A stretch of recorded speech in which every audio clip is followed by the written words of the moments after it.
8 సీట్లు పార్లమెంట్లో, చోటేబాయి రేవంత్ రెడ్డి గారికి 8 సీట్లు కాంగ్రెస్.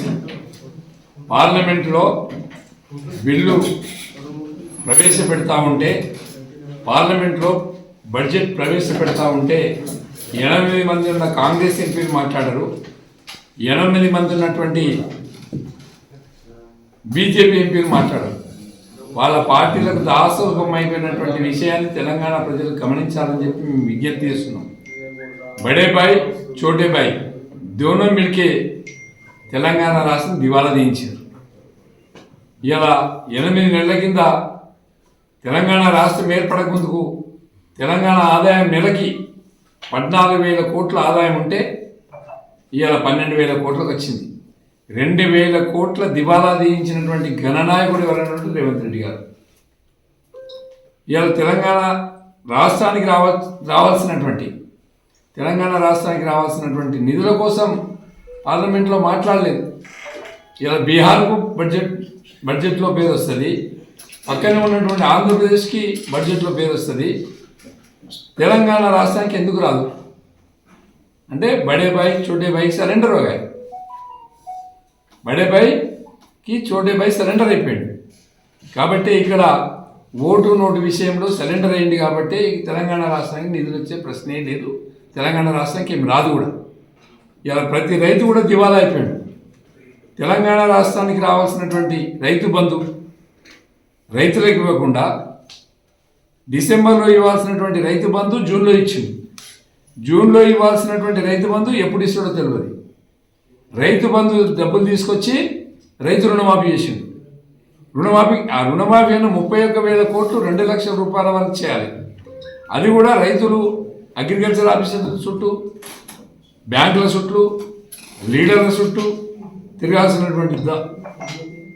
తిరగాల్సినటువంటి పరిస్థితి ఏర్పడింది. కాబట్టి ఇవాళ మేము ఒకటే ఈ ప్రభుత్వం మీద మేము మాట్లాడేది ఏంటంటే 7 మాసాల కాలంలో మీరు సాధించింది ఏంటి? రాష్ట్రాన్ని దివాలా తీయించడమే సాధించిందా? ఒక్కడై ఉండి తెలంగాణ రాష్ట్రాన్ని సాధించిన కేసీఆర్ తెలంగాణ రాష్ట్రంలో కాదు భారతదేశానికి తెలంగాణ రైతు యొక్క ఆదర్శమైనటువంటి విలువల్ని నేర్పినటువంటి నాయకుడు, తెలంగాణ రైతాంగం కోసం పుట్టినటువంటి నాయకుడు ఎవరైనా ఉన్నారంటే కేసీఆర్ గారు. రైతే రాజును చేసిన నాయకుడు ఎవరైనా ఉంటే కేసీఆర్ గారు. రైతుల యొక్క భూముల యొక్క విలువలు పెంచింది ఎవరంటే కేసీఆర్ గారు. ఒక కాళేశ్వరం ప్రాజెక్టు ఉంది, ఒక బాలమూరు రంగారెడ్డి ఉంది, ఒక సీతారాంలో ఎత్తిపోతల ఉంది. దాదాపుగా 70% 80% కంప్లీట్ చేసిండు కేసీఆర్. వాటికి నిధులు సాధించడంలో కూడా విఫలమైంది. పక్కనే ఉన్నటువంటి పోలవరానికి 50 నుంచి 60,000 కోట్లు వస్తాయి. ఇక్కడే ఉన్నటువంటి కాళేశ్వరం ప్రాజెక్టు కానీ లేకపోతే బాలమూరు రంగారెడ్డి కానీ మరి ఎందుకు నిధులు రావు?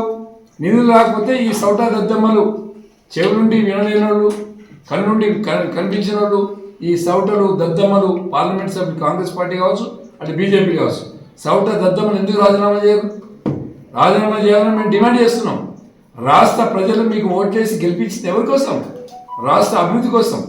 రాష్ట్రానికి నిధులు రాబడతారు, రాష్ట్రం కోసం మాట్లాడతారు, బడ్జెట్లో మన నిధులు రాబడతారన్న ఉద్దేశంతోనే మేము మీకు ఈ ప్రజలు ఓట్లేసి గెలిపించింది. మీకు ఎందుకు మరి ఇవాళ బడ్జెట్ తెలంగాణ ఊసలేకపోతే మాట్లాడు? కనీసం నిరసన చెప్పరా? బయటకు వచ్చి నిరసన కూడా చెప్పే శక్తి మీకు లేదా? అదే తెలంగాణకు ఇలా అదే టీఆర్ఎస్ పార్టీ కనుక 15 మంది పార్లమెంట్ సభ్యులు ఉంటే గడగడ వణికిస్తుంటే మీ తెలంగాణ పార్లమెంటే షేక్ అయ్యే విధంగా ఉంటుండే. ఒక్కడైనటువంటి తెలంగాణ రాష్ట్రం సాధించిన కేసీఆర్ ఇలా 15 పార్లమెంట్ గెలిపించి ఉంటే పరిస్థితి ఎట్లుండేది? ప్రజలు కూడా ఆలోచించాలి, తెలంగాణ రైతాంగం ఆలోచించాలి, తెలంగాణ యువకులు ఆలోచించాలి, తెలంగాణ ప్రజలు కూడా ఆలోచించాలి. దాన్ని మేము విజ్ఞప్తి చేసేదంటే ప్రజలకు కూడా చెప్తున్నాం. ఇలా మనం బీఆర్ఎస్ పార్టీకి కేసీఆర్ పార్టీకి ఓటు వేయకపోవడం వల్ల నష్టపోయింది ఎవరు? ఇలా రైతు యొక్క భూమి విలువ 1 కోటి రూపాయలు ఉన్నది 50 లక్షలు కూడా కొనేవాడు దిక్కులేడు ఎవడు. అంటే రైతు భూమి అమ్ముకోవాలని కాదు, రైతుకు ఒక భరోసా కల్పించినటువంటి నాయకుడు కేసీఆర్. కాబట్టి మీ అందరం కూడా విజ్ఞప్తి చేసేది ఏంటంటే ఇప్పటికైనా తెలంగాణ ప్రజలు చైతన్యం కావాలి, ఎక్కడికక్కడ బీజేపీ ఎంపీలను నిలదీయాలి, కాంగ్రెస్ పార్టీ ఎంపీలను నిలదీయాలి, రాజీనామా కోసం డిమాండ్ చేయాలని చెప్పి నేను ప్రజలందరూ కూడా విజ్ఞప్తి చేస్తున్నాను. అదేవిధంగా మీ అందరూ కూడా విజ్ఞప్తి చేసేది ఏంటంటే పార్లమెంట్ సభ్యులు మీరు కనుక నిధులు రాబట్టకపోతే తెలంగాణ ప్రజలు మీకు ఎయిర్పోర్ట్లో గాజులు తీసుకొచ్చి రెడీ పెడతారు. మరి మీరు గాజులు పెట్టుకొని మళ్ళీ ఊళ్ళోకి రావాల్సినటువంటి పరిస్థితి ఉంటుందని చెప్పి సందర్భంగా తెలియజేస్తారు.